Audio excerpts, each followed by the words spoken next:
I would like to welcome Elder Biagi.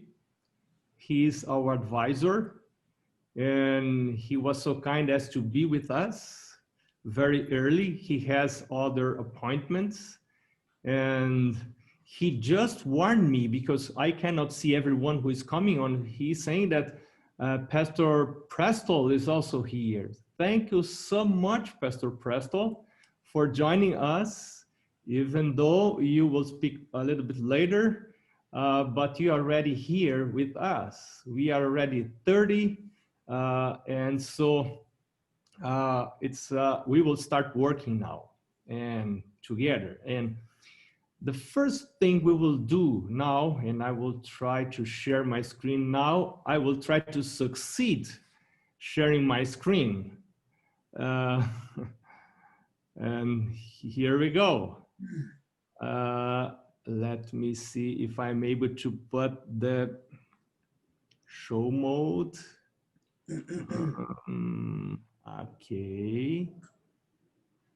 Okay, there we go. And here we have our strategic orientation, our strategic plan that we would like to share with you the ideas. It's an ongoing thing. We are still working on it. We will work together on it. And you will see the sign here on the left, upper left. I will go, it's not just to adorn that screen. It's because everything we did trying to basing it on the I Will Go strategic plan for the general conference. And this morning I was thinking that I am part of an I Will Go family. My father came from a very, very poor family. And he's the older son of 9 brothers in the south of Brazil. Very, very poor family, no education. And his father was working on a slaughterhouse, and his income was very, very low. So, but my father, after going to the military, after coming back, he started a small business. And that business was growing. When he met the church and he started to have Bible studies, and he was in his business, doors opened, and someone came to sell books. And he realized that that guy was an Adventist colporteur. And then my father said to the guy, "Oh, I am also an Adventist." And then that guy said to him, he was a student colporteur, and he said, "So if you are an Adventist, you are on your 20s, what are you doing here? Your place is in the boarding school. What are you doing here? You must go to the boarding school." And my father was shocked. And that guy said to him, "You close your door and you follow me. And we will go to canvas this whole day." And my father shut the door and went with him. But the other day, my father opened the door and started work again. And the Lord was calling my father, and my father said to the Lord, "If someone else come again and invite me to go, I will go." And you know, next year, same time, another guy came to his business to sell book. And he said, "Oh, I am also an Adventist." Same thing. And then the guy said the same to him, said, "So if you're an Adventist and you are in your 20s, what are you doing here? You are supposed to be on the boarding school, preparing yourself to be a missionary." And my father was moved. When the guy left, he started to cry. And he said to the Lord, "Lord, now I know you are inviting me to go. I will go." So he closed doors and he decided to go. But his father said, "Are you crazy? because my father was supporting all his family. Are you crazy? Are you going to leave your income and going to do what? He was the only Adventist in his family. But he left and he went there and the Lord blessed him. Well, I am telling you that story because while studying that presentation this morning, that story came to my mind. Everything we do must be based on I will go. I will go to do what? Ellen White says, and let me adjust my screen here in order to see also the text. In the last extremity, before this work shall close, thousands will be cheerfully laid upon the altar because everything will be surrendered to God. Men and women will feel it a blessed privilege to share in the work of preparing souls to stand in the great day of God. And they will give hundreds as readily as dollars are given now. We first, before this may happen, we first must give ourselves. We do not give our resources before surrendering ourselves. And that's why our vision is people putting God first. Vision means where we would like to arrive when we accomplish our mission. So our vision is to have a generation learning how to put God first. As we heard this morning, I have died. I have been crucified with Christ. I no longer live, but Christ lives in me. And this is amazing. This is stewardship. Stewardship is dying to self, is allowing Christ to take the control of my life. He is leading my life. Then we come to our mission. Mission is the purpose of our department. This is our mission. Why do we exist? We exist to invite. This is our education. We are an educational department. We invite members, and there are strong words here. We invite members to trust God. We are not inviting members to give money. And think why the word church is absent of our mission. The word church is absent, but the church is not absent of our mission. Because we do not invite members to do something with the church, to do an agreement or a commitment with the church, but to trust God himself as owner and provider, and to partner in his final mission. We live in the time of the end through not any kind of giving, but we focus on a special kind of giving, which is regular and systematic giving. Regular because we give every time we receive, every time we perceive God's blessing, then we give. That's why it's regular. Systematic because our giving is under a special system, which is the proportional system. We give as a proportion of what God is giving us, either in tithe and in offerings, okay? And then we have a proposed goal. Each year, an additional 2% of the membership at the start of the year is participating in tithing and regular giving. Our goal has nothing to do with money. That's very, but at the same time, our goal must be measurable.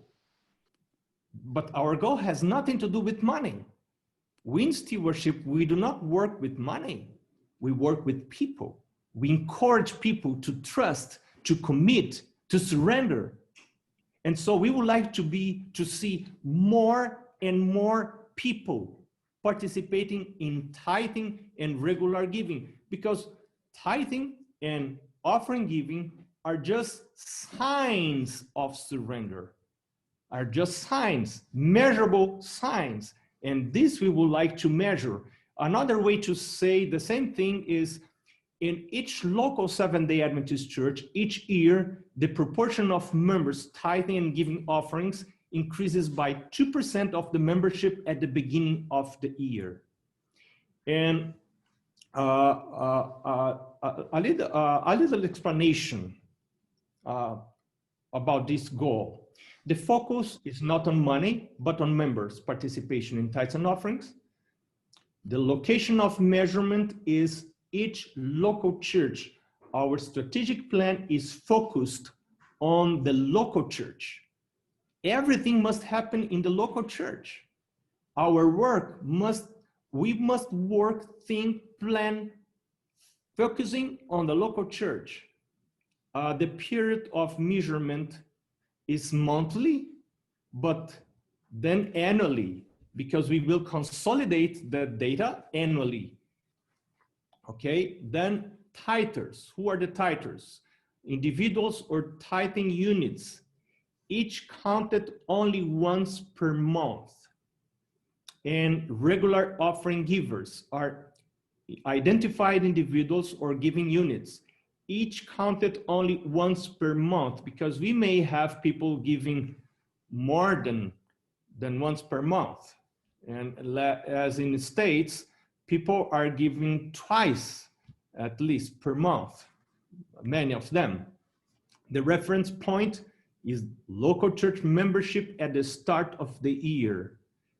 And the baseline, the percentage of tithers and offering givers for the previous year. Collection of information, it will happen at the local church. Local church treasurers provide the number of tithers and offering givers for each month. And here is important detail.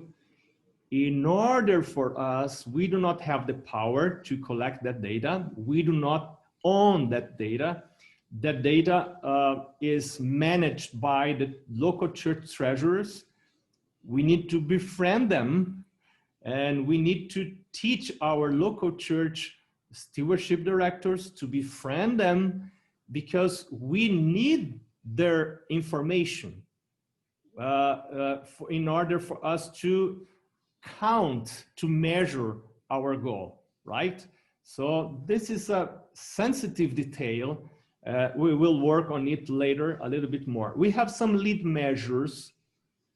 The first area is spiritual empowerment. And why this area is so important? Without the filling of the Holy Spirit, we are unable to surrender. We are unable to give anything to God, not even ourselves. Members, through spiritual empowerment, members are nurtured spiritually with a focus on the God first principle. The opposite of God first is self first, which means selfishness. God first principle is God first. Through home visitations, weekly offertory devotionals, regular stewardship sermons, annual commitment ceremonies, and other relevant activities. Then we have the second area, which is education. All segments of the church membership, including prospective members. This is very important, including prospective members. Ellen White says a lot about that. Should receive adequate training in regular and systematic giving, not just in giving, but in regular and systematic giving, in their responsibility of supporting the local and worldwide mission equitably. And we are lacking this kind of teaching badly, because people are just happy for being generous, but they don't give with that mindset of supporting local, regional, and international mission equitably, which is what the Lord is expecting us to do. He told us to preach not only in Jerusalem, but also in Judea and Samaria, and also the end of the world. So we need to develop in our membership that kind of mindset that I am not only called to be generous, but I am also calling to support the mission in an equitable way. All the world, all the church endeavors should grow together. And also on the text here, in management of personal finances and other relevant topics based on the Bible, Ellen G. White's book, Counsels on Stewardship, and her other writings. Then we have the third area, which is accountability and transparency. We are stewardship leaders encourage and work together with the leadership of the church to establish an internal control system. We are not the ones who will take lead on that. It belongs more to treasury than to stewardship, but we need to be in full support of that, encouraging the development of measures that will convey accountability and transparency to all our processes, and assist in ensuring that regular financial information is provided to all members, and engage in other actions that contribute to building trust. Yeah. And then monitoring and evaluation. How will we do that? Local church stewardship leader or treasurer should report about the achievement of the goal to the church board at least once every quarter. Here, I believe that God is asking us to influence people, because we cannot say to the treasurer, I am thinking as if I would be a local church stewardship director. I need to have that mindset. And it doesn't matter where we are working. We need to have that mindset of a local church stewardship director. And if I am a local church stewardship director, I cannot tell the treasurer to do whatever I want him to do. And we depend on the treasurers for that point here. So we need to befriend them and to influence them and to tell them why to count, to measure that is something relevant for the church growth. Another thing, all administrative units should report about the achievement of the goal to the next higher organization at least once a year. Are more and more people surrendering themselves to God? And can we see that? Can we measure that? Another point, all local churches and the local conferences should report on the execution of the lead measures to the next higher organization at least once a year. Then another point, account, review, and plan ARP meetings should be held at least once a year and involve stewardship leaders and their counterparts at the next higher organization to discuss the achievement of the goal and the execution of lead measures. And then what will be the support provided by the GC Stewardship Department? we will prepare and share weekly offertory devotionals, readings, and videos. And you know that we are trying hard to do that. We will talk about that later, not now, but just to mention, we will also prepare and share the Stewardship Monthly God First newsletter.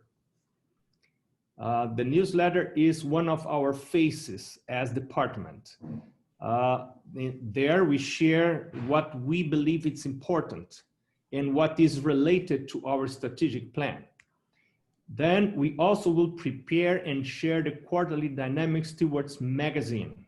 Daniel Barb is the editor of that magazine. And also this is the other face of our department. We have those two faces, the newsletter and the Dynamic Steward. Elder Hiskia is the editor, along with Jonetta, of the newsletter, God First newsletter. Other point, we will develop and share a stewardship curriculum for use by Adventist colleges for theology majors. We will prepare and share the social media postings.